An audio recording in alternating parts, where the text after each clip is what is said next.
Satu orang cetak 6 gol, bro, kirim angin. Dengan penampilan Garuda Muda kemarin, gue agak khawatir dengan pertandingan 21 Juni nanti. Saya bagi contoh lah Malaysia. Saya kecewa Malaysia guys ya. Dia menguasai permainan position ball lawan Filipina 70% ya. Penguasaan untuk Malaysia, tetapi tidak dapat mencetak gol. Malahan Filipina yang counter attack sekali-sekali menyerang itu dapat mencetak 2 gol. Jadi di sini taktikal itu yang penting. Apa yang dilakukan oleh Weidenborg, beliau memanglah dia ingin membawa kepada timnas Indonesia U23 ini total football.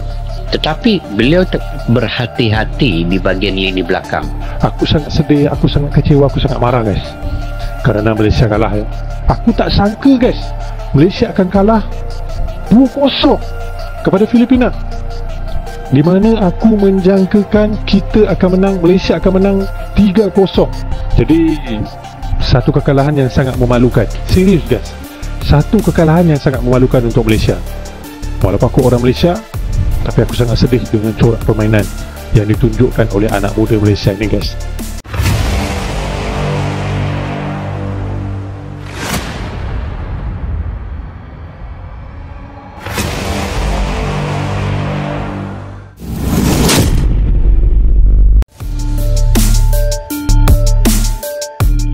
Kejutan besar mewarnai laga pembuka grup A Piala AFF U23 2025.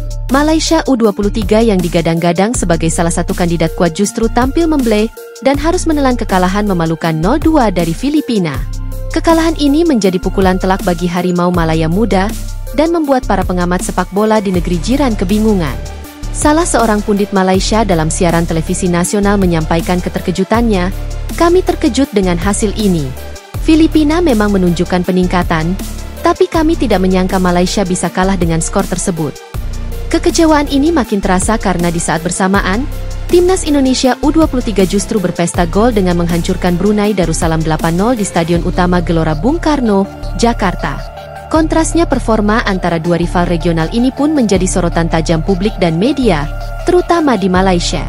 "Ini yang membuat kami heran," lanjut sang pundit, "ketika Indonesia bisa berpesta gol, Malaysia justru kesulitan bahkan harus mengakui keunggulan Filipina."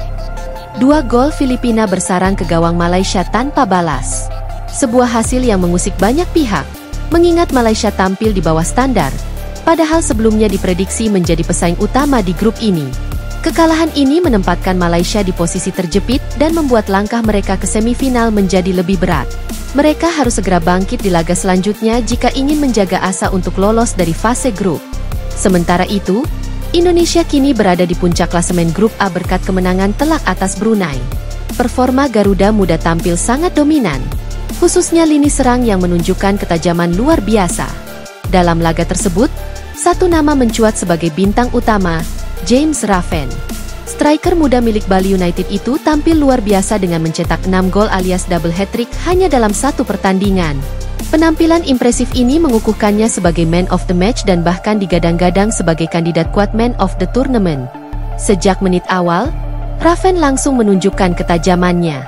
Ia mencetak 2 gol cepat pada menit kedua dan ke-8, lalu menyempurnakan babak pertama dengan tambahan 2 gol lagi, salah satunya melalui titik penalti. Di babak kedua, ia kembali mencatatkan 2 gol tambahan hingga total 6 gol berhasil ia sarangkan ke gawang Brunei. Debut Raven di turnamen ini juga bertepatan dengan laga perdana pelatih baru Timnas Indonesia U23, Gerald Vanch. Racikan taktik sang pelatih terbukti ampuh.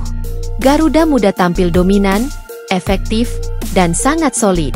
Selain Raven, 2 gol lainnya dicetak oleh Arkan Fikri dan Raihan Hanan, melengkapi kemenangan besar Indonesia 8-0 di hadapan ribuan supporter yang memadati Stadion Utama Gelora Bung Karno. Kemenangan ini bukan hanya memastikan Indonesia berada di posisi puncak klasemen sementara, tetapi juga mengirimkan pesan kuat kepada lawan-lawan mereka di turnamen ini. Raven sendiri langsung menempati posisi teratas daftar top skor turnamen dengan 6 gol hanya dari 1 laga. Ia mengungguli semua pemain lain dan menjadikan namanya sebagai sorotan publik sepak bola Asia Tenggara. Namun, di balik performa gemilang itu, sempat muncul kekhawatiran. Pada menit ke-75, Raven mengalami kram saat berduel dengan bek Brunei dan sempat terlihat pincang. Karena jatah pergantian pemain Indonesia sudah habis, Raven harus kembali ke lapangan meski kondisinya belum sepenuhnya pulih. Dalam kondisi tidak ideal, Raven tetap berjuang. Ia ditarik sedikit ke lini tengah untuk mengatur ritme dan tetap membantu tim. Posisi penyerang digantikan oleh Yarden Yafriker yang masuk sebagai false nine. Usai pertandingan, Raven mengonfirmasi bahwa kondisinya tidak serius. Saya memang ada sedikit kram di kaki dan itu bukan masalah serius. Kami sudah kehabisan jatah pergantian pemain. Jadi saya tetap main dan mendengarkan instruksi pelatih, terutama untuk penempatan posisi agar bisa menyelesaikan pertandingan, ujar Raven. Dengan kemenangan besar dan semangat juang luar biasa seperti ini, Indonesia kini menjadi favorit kuat di grup A.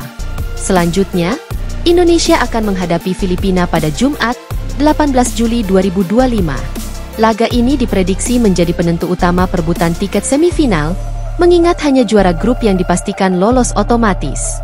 Jika Raven mampu kembali tampil tajam dan Garuda Muda mempertahankan performa seperti laga perdana, maka bukan tidak mungkin mereka akan melangkah jauh di turnamen ini. Sementara itu, Malaysia harus melakukan evaluasi besar-besaran jika ingin menyelamatkan muka dan menghindari tersingkir lebih awal. Laga pembuka grup A Piala AFF U23 2025 menjadi pengingat keras.